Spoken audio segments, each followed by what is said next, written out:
श्रीगणेशाय नमः।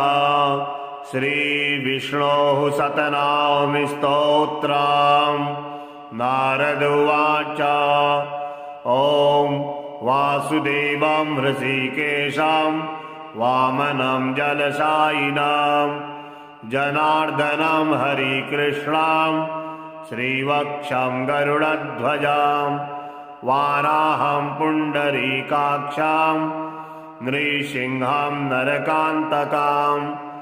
अव्यक्तं शाश्वतं विष्णु मनन्तं मजमव्ययं नारायणं गदाध्यक्षं गोविन्दं कीर्तिभाजनं गोवर्धनोधरं देवं भूधरं भुवनेश्वरं वेत्तारं यज्ञपुरुषं यज्ञेशं यज्ञवाहकं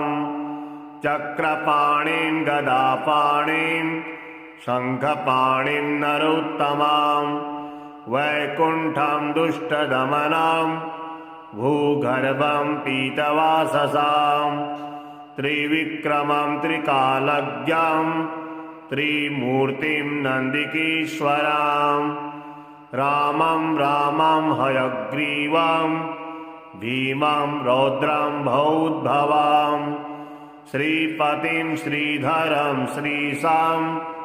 मङ्गलं मङ्गलायुधं दामोदरं दमोपेतं केशवं केशिसूदनं वरेण्यं वरदं विष्णु आनन्दं वसुदेवजां हिरण्यरेतसं दीप्तं पुराणं पुरुषोत्तमं सकलं निष्कलं शुद्धं निर्गुणं गुणशाश्वतं हिरण्यतनुसङ्काशं सूर्यायुतसमप्रभां मेघश्यामं चतुर्बाहुं कुशलं कमलेक्षणं ज्योतिरूपमरूपं च स्वरूपं रूपसंस्थितं सर्वज्ञं सर्वरूपस्थं सर्वेषां सर्वतोमुखं ज्ञानं कूटस्थमचलं ज्ञानदं परमं प्रभुं योगीशं योगनिष्णातं योगिनं योगरूपिणाम् ईश्वरं सर्वभूतानां वन्दे भूतमयं प्रभुम् इति नाम शतं दिव्यां वैष्णवं खलु पापहं व्यासेन कथितं पूर्वं सर्वपापप्रणाशनं या पठेत् प्रातरुत्थाय स भवेद् वैष्णवो नरः सर्वपापविशुद्धात्मा विष्णुसायुज्यमवाप्नुयात् चन्द्रायणसहस्राणि कन्यादानि शतानि च गवां लक्षसहस्राणि मुक्तिभागी भवेन्नरः अश्वमेधायुतं पुण्यं फलं प्राप्नोति मानवः। नारद उवाच ॐ वासुदेवं हृषीकेशं वामनं जलशायिनं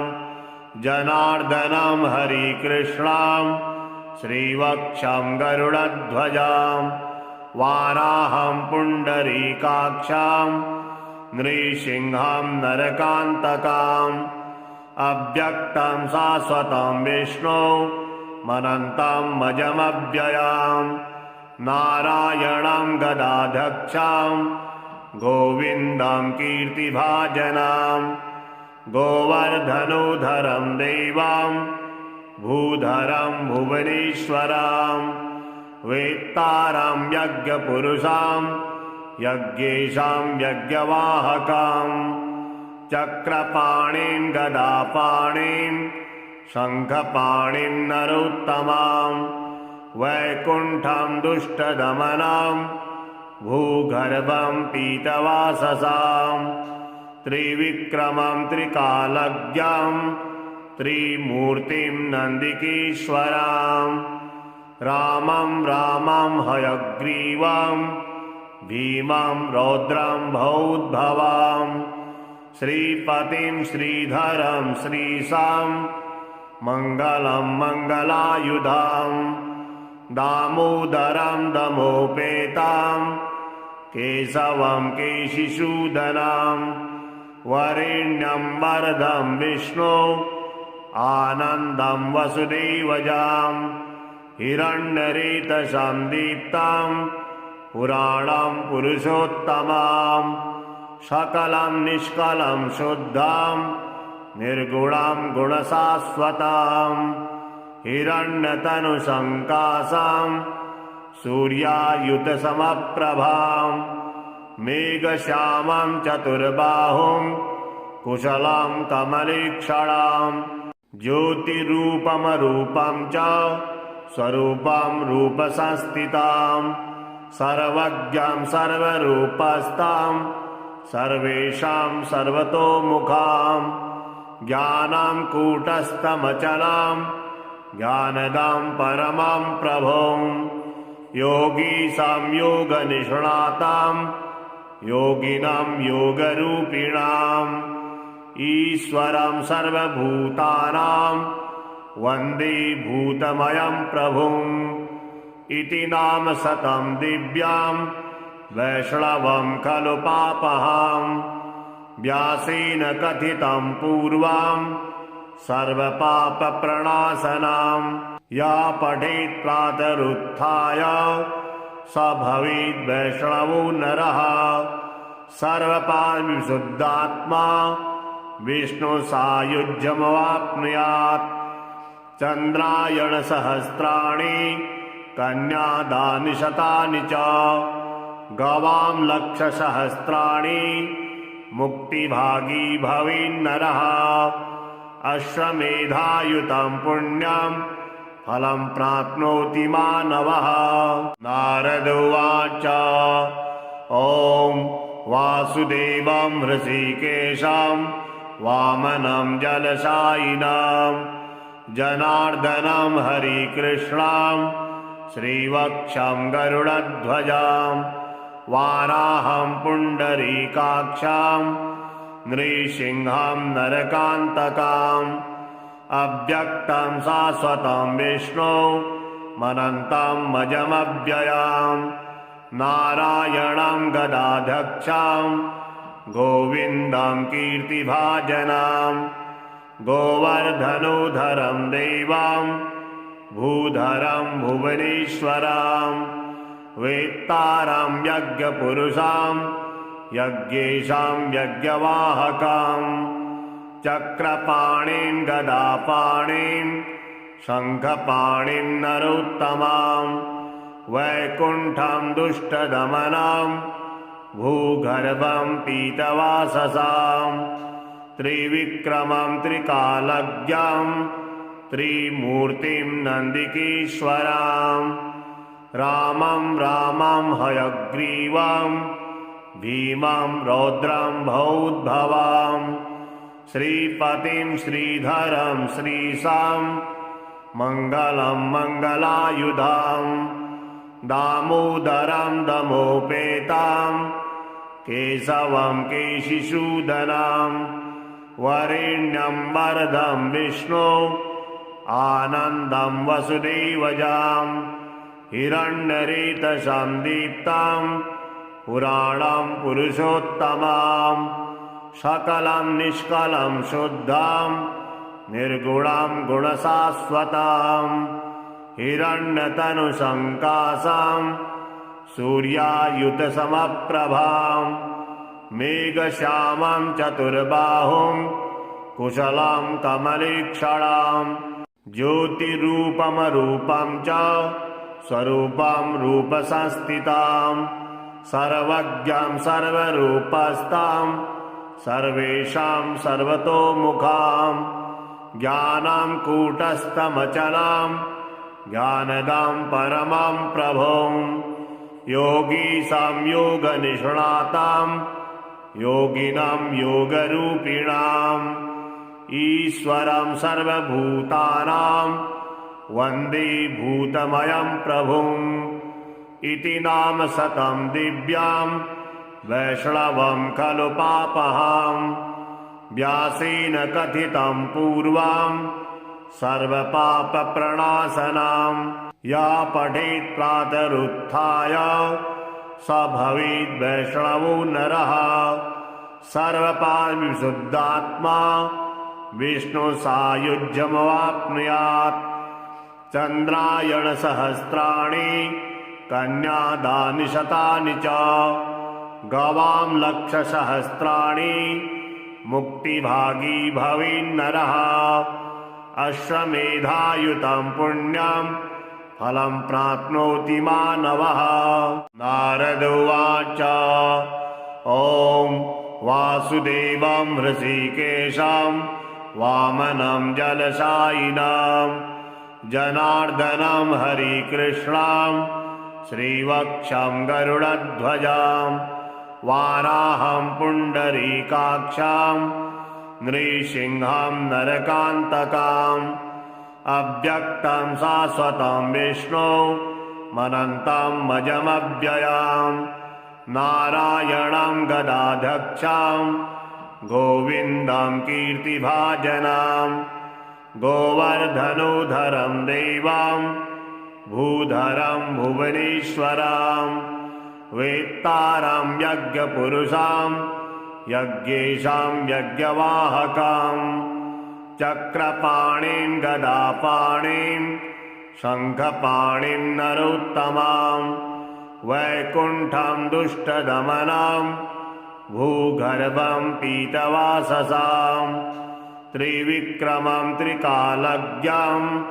त्रिमूर्तिं नन्दिकेश्वरं रामं रामं हयग्रीवं भीमं रौद्रं भौद्भवं श्रीपतिं श्रीधरं श्रीशां मङ्गलं मङ्गलायुधां दामोदरं दमोपेतां केशवं केशिसूदनं वरेण्यं वरदं विष्णु आनन्दं वसुदेवजां हिरण्यरेतसं दीप्तं पुराणं पुरुषोत्तमं सकलं निष्कलं शुद्धं निर्गुणं गुणशाश्वतं हिरण्यतनुसङ्काशं सूर्यायुतसमप्रभां मेघश्यामं चतुर्बाहुं कुशलं कमलीक्षणं ज्योतिरूपमरूपं च स्वरूपं रूपसंस्थितां सर्वज्ञं सर्वरूपस्थं सर्वेषां सर्वतोमुखां ज्ञानं कूटस्थमचलं ज्ञानदं परमं प्रभुं योगीशं योगनिष्णातं योगिनं योगरूपिणाम् ईश्वरं सर्वभूतानां वन्दे भूतमयं प्रभुम् इति नाम शतं दिव्यां वैष्णवं खलु पापहाम् व्यासेन कथितं पूर्वां सर्वपापप्रणाशनां या पठेत् प्रातरुत्थाय स भवेद् वैष्णवो नरः सर्वपापविशुद्धात्मा विष्णुसायुज्यमवाप्नुयात् चन्द्रायणसहस्राणि कन्यादानि शतानि च गवां लक्षसहस्राणि मुक्तिभागी भवेन्नरः अश्वमेधायुतं पुण्यं फलं प्राप्नोति मानवः। नारद उवाच ॐ वासुदेवं हृषीकेशं वामनं जलशायिनं जनार्दनं हरिकृष्णं श्रीवक्षं गरुडध्वजं वाराहं पुण्डरीकाक्षं नृसिंहं नरकान्तकम् अव्यक्तं शाश्वतं विष्णु मनन्तं मजमव्ययं नारायणं गदाध्यक्षं गोविन्दं कीर्तिभाजनं गोवर्धनोधरं देवं भूधरं भुवनेश्वरां वेत्तारं यज्ञपुरुषां यज्ञेशां यज्ञवाहकां चक्रपाणिं गदापाणिं शङ्खपाणिं नरोत्तमां वैकुण्ठं दुष्टदमनं भूगर्भं पीतवाससां त्रिविक्रमं त्रिकालज्ञं त्रिमूर्तिं नन्दिकेश्वरां रामं रामं हयग्रीवं भीमं रौद्रं भौद्भवां श्रीपतिं श्रीधरं श्रीशां मङ्गलं मङ्गलायुधां दामोदरं दमोपेतां केशवं केशिसूदनां वरेण्यं वरदं विष्णु आनन्दं वसुदेवजां हिरण्यरेतसां दीप्तां पुराणं पुरुषोत्तमां सकलं निष्कलं शुद्धां निर्गुणां गुणशाश्वतां हिरण्यतनुसङ्कासां सूर्यायुतसमप्रभां मेघश्यामं चतुर्बाहुं कुशलं कमलेक्षणां ज्योतिरूपमरूपं च स्वरूपं रूपसंस्थितां सर्वज्ञां सर्वरूपस्थां सर्वेषां सर्वतोमुखां ज्ञानं कूटस्थमचलां ज्ञानदां परमां प्रभुं योगीशां योगनिष्णातां योगिनां योगरूपिणाम् ईश्वरं सर्वभूतानां वन्दे भूतमयं प्रभुम् इति नाम शतं दिव्यां वैष्णवं खलु पापहां व्यासेन कथितं पूर्वां सर्वपापप्रणाशनां या पठेत् प्रातरुत्थाय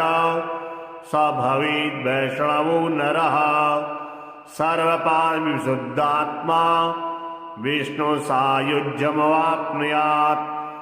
चन्द्रायणसहस्राणि कन्यादानि शतानि च गवां लक्षसहस्राणि मुक्तिभागी भवेन्नरः अश्वमेधायुतं पुण्यं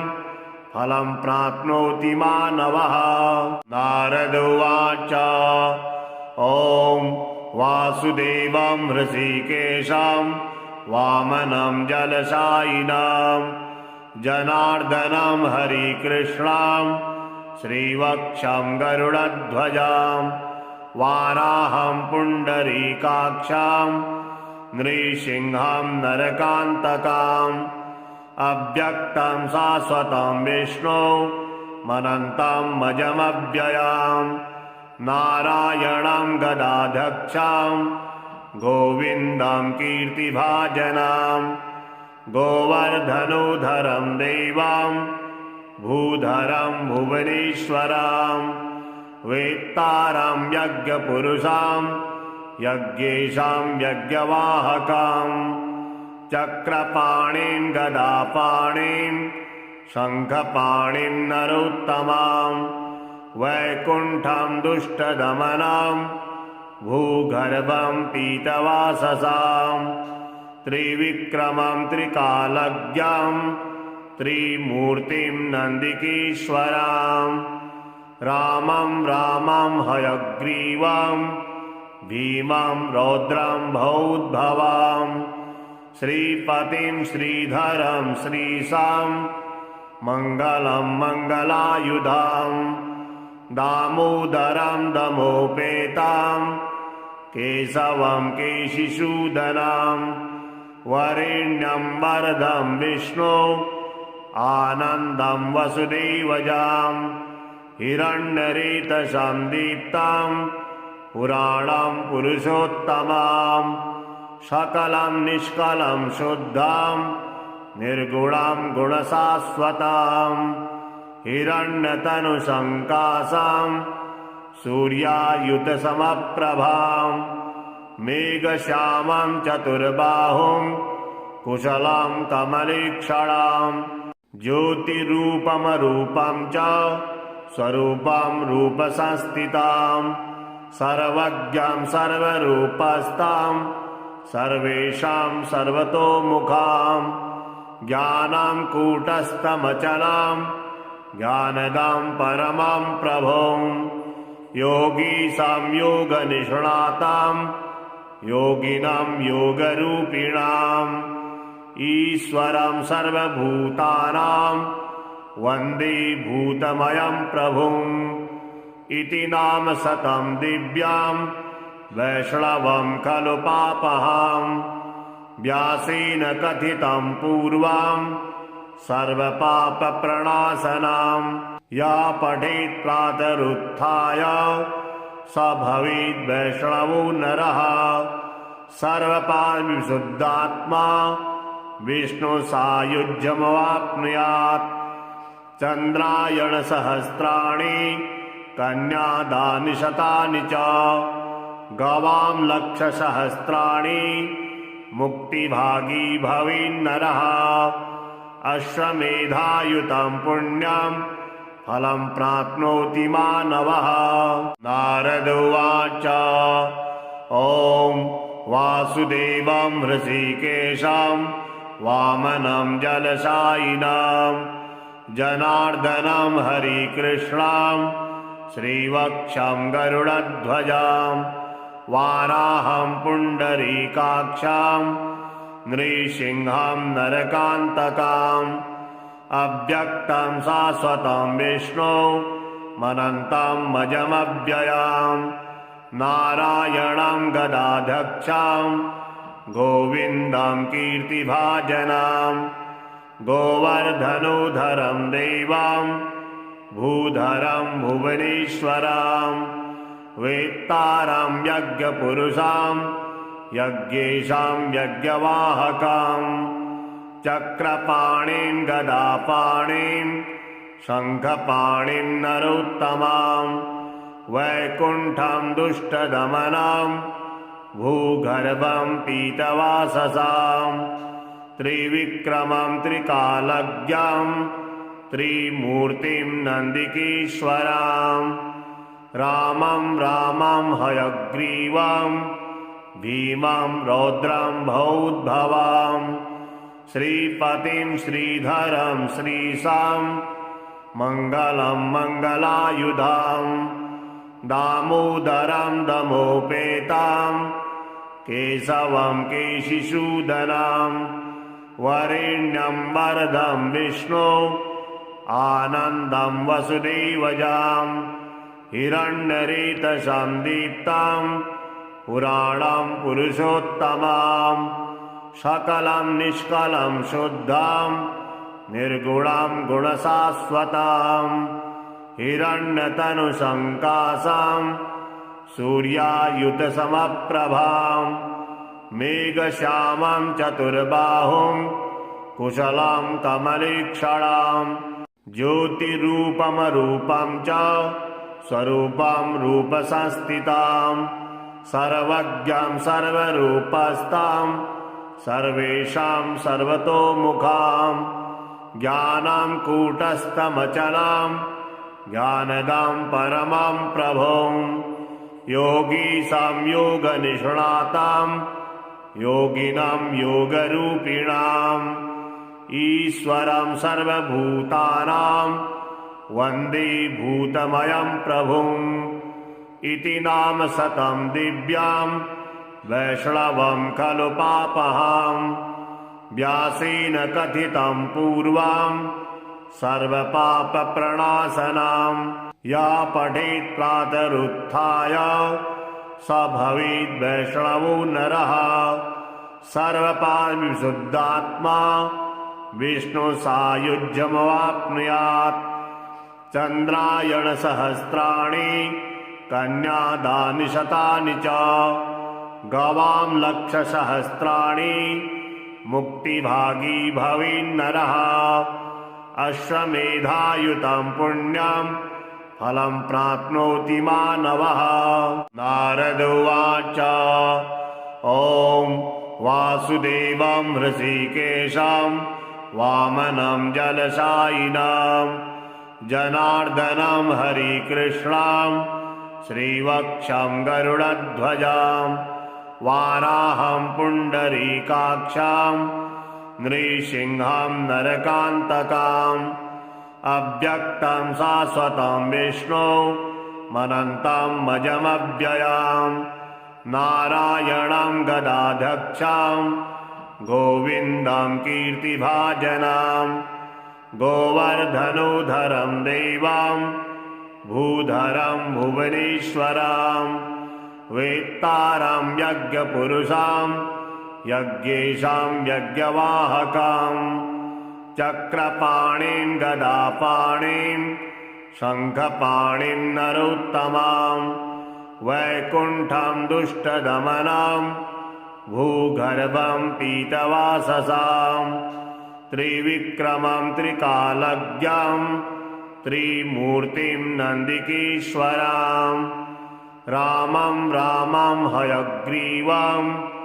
भीमं रौद्रं भौद्भवां श्रीपतिं श्रीधरं श्रीशां मङ्गलं मङ्गलायुधां दामोदरं दमोपेतां केशवं केशिसूदनां वरेण्यं वरदं विष्णु आनन्दं वसुदेवजां हिरण्यरेतसां दीप्तां पुराणं पुरुषोत्तमां सकलं निष्कलं शुद्धां निर्गुणां गुणशाश्वतां हिरण्यतनुसङ्कासां सूर्यायुतसमप्रभां मेघश्यामं चतुर्बाहुं कुशलं कमलेक्षणां ज्योतिरूपमरूपं च स्वरूपं रूपसंस्थितां सर्वज्ञां सर्वरूपस्थां सर्वेषां सर्वतोमुखां ज्ञानं कूटस्थमचलां ज्ञानदां परमां प्रभुं योगीशां योगनिष्णातां योगिनां योगरूपिणाम् ईश्वरं सर्वभूतानां वन्दे भूतमयं प्रभुम् इति नाम शतं दिव्यां वैष्णवं खलु पापहां व्यासेन कथितं पूर्वं सर्वपापप्रणाशनां या पठेत् प्रातरुत्थाय स भवेद् वैष्णवो नरः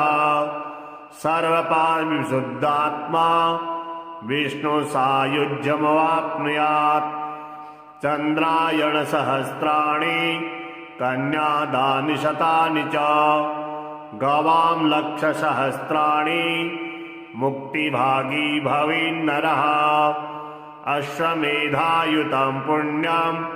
फलं प्राप्नोति मानवः। नारद उवाच ॐ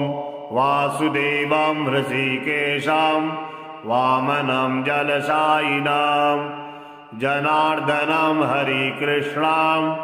श्रीवक्षं गरुडध्वजां वाराहं पुण्डरीकाक्षं नृसिंहं नरकान्तकाम् अव्यक्तं शाश्वतं विष्णु मनन्तं मजमव्ययां नारायणं गदाध्यक्षं गोविन्दं कीर्तिभाजनं गोवर्धनोधरं देवं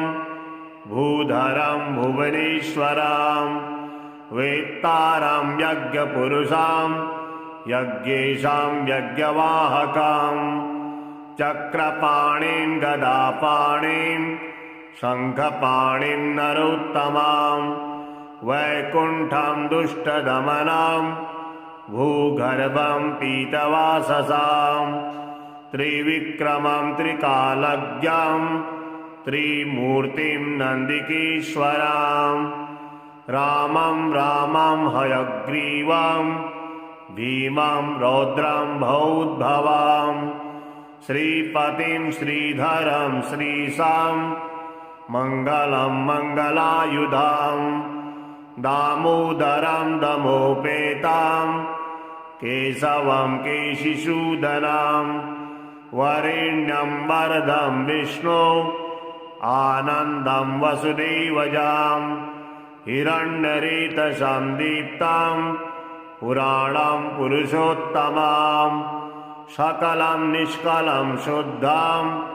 निर्गुणं गुणशाश्वतं हिरण्यतनुसङ्काशं सूर्यायुतसमप्रभां मेघश्यामं चतुर्बाहुं कुशलं कमलीक्षणं ज्योतिरूपमरूपं च स्वरूपं रूपसंस्थितं सर्वज्ञं सर्वरूपस्थं सर्वेषां सर्वतोमुखं ज्ञानं कूटस्थमचलं ज्ञानदं परमं प्रभुं योगी संयोगनिष्णातं योगिनं योगरूपिणाम् ईश्वरं सर्वभूतानां वन्दे भूतमयं प्रभुम् इति नाम शतं दिव्यां वैष्णवं खलु पापहं व्यासेन कथितं पूर्वं सर्वपापप्रणाशनं या पठेत् प्रातरुत्थाय स भवेद् वैष्णवो नरः सर्वपापविशुद्धात्मा विष्णुसायुज्यमवाप्नुयात् चन्द्रायणसहस्राणि कन्यादानि शतानि च गवां लक्षसहस्राणि मुक्तिभागी भवेन्नरः अश्वमेधायुतं पुण्यं फलं प्राप्नोति मानवः। नारद उवाच ॐ वासुदेवं हृषीकेशं वामनं जलशायिनं जनार्दनं हरिकृष्णं श्रीवक्षं गरुडध्वजं वाराहं पुण्डरीकाक्षं नृसिंहं नरकान्तकम् अव्यक्तं शाश्वतं विष्णु मनन्तं मजमव्ययं नारायणं गदाध्यक्षं गोविन्दं कीर्तिभाजनं गोवर्धनोधरं देवं भूधरं भुवनेश्वरं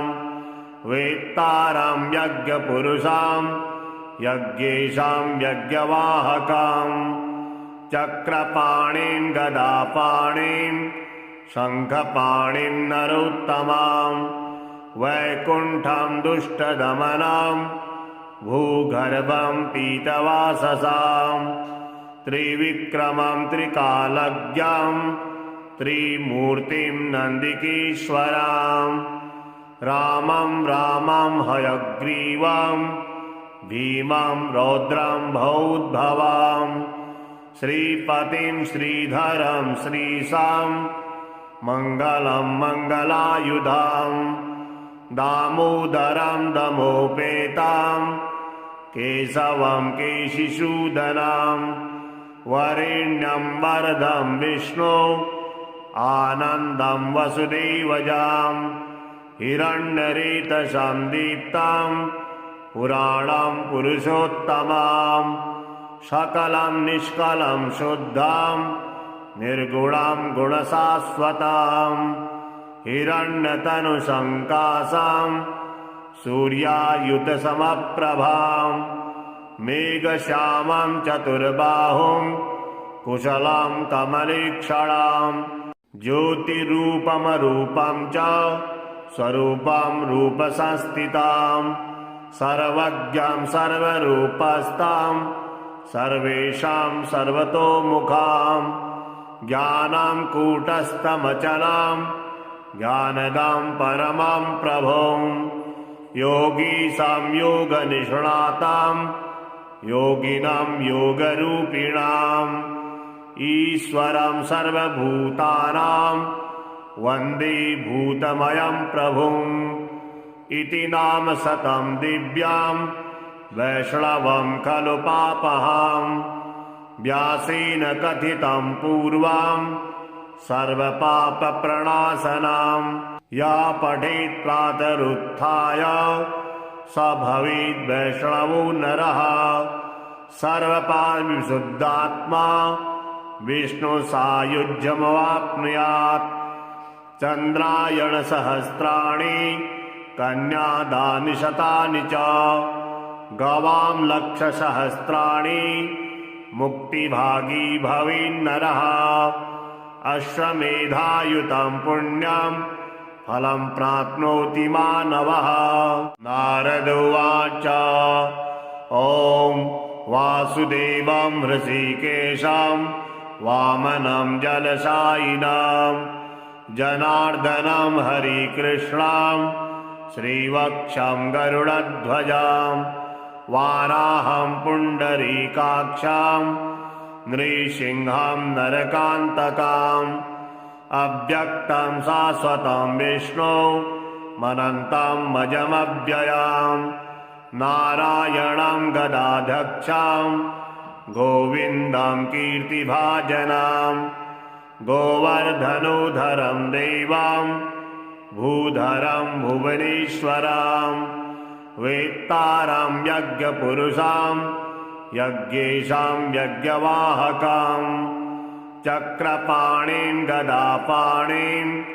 शङ्खपाणिं नरोत्तमं वैकुण्ठं दुष्टदमनं भूगर्भं पीतवाससां त्रिविक्रमं त्रिकालज्ञं त्रिमूर्तिं नन्दिकेश्वरं रामं हयग्रीवं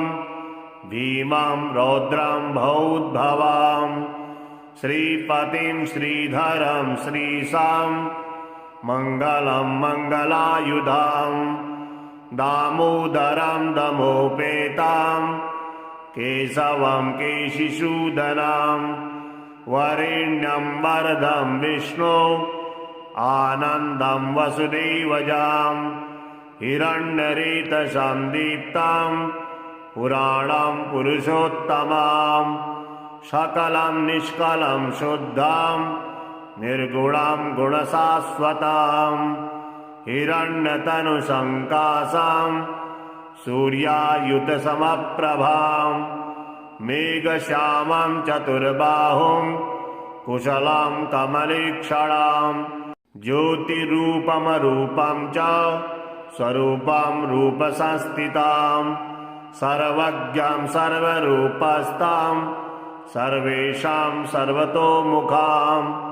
ज्ञानं कूटस्थमचलं ज्ञानदं परमं प्रभुं योगी संयोगनिष्णातं योगिनं योगरूपिणाम् ईश्वरं सर्वभूतानां वन्दे भूतमयं प्रभुम् इति नाम शतं दिव्यां वैष्णवं खलु पापहं व्यासेन कथितं पूर्वं सर्वपापप्रणाशनं या पठेत् प्रातरुत्थाय स भवेद्वैष्णवो नरः सर्वपापविशुद्धात्मा विष्णुसायुज्यमवाप्नुयात् चन्द्रायणसहस्राणि कन्यादानि शतानि च गवां लक्षसहस्राणि मुक्तिभागी भवेन्नरः अश्वमेधायुतं पुण्यं फलं प्राप्नोति मानवः।